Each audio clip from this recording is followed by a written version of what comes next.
రోజులెప్పుడు ఒకేలా ఉండవని రేపటి రోజు అనేది ఒకటి ఉంటుందని గుర్తుపెట్టుకోవాలన్నారు ఎమ్మెల్సీ బొత్స సత్యనారాయణ. విశాఖ ఎమ్మెల్సీగా ప్రమాణ స్వీకారం చేసిన అనంతరం ఈ వ్యాఖ్యలు చేశారు.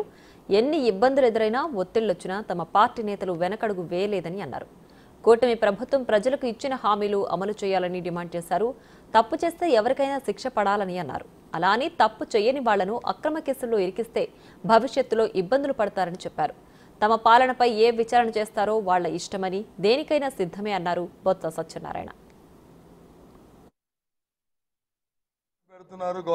అధికారమే పెడుతున్నారు, లేదా మామయ్య పెడుతున్నారు, లేదా తీనే పెడుతున్నారు అనే దానికి నేను దానికి పోను. తప్పు చేసిన వాడు శిక్ష అనుభవించవలసిందే.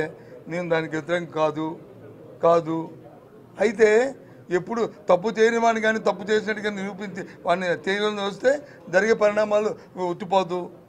రేపు మళ్ళీ ఇదే రోజులు వస్తుంటాయి. అది గుర్తుంచుకొని ఏ పని చేసినా పర్వాలే.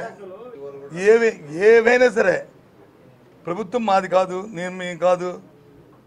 మేము వద్దన్నా ఎంక్వైరీలు మానరు, మేము చేయమన్నా చేయరు. ఏదైనా సరే చేసుకుని తప్పు చేస్తే తప్పు జరుగుతుంది. దానికి ఉంది.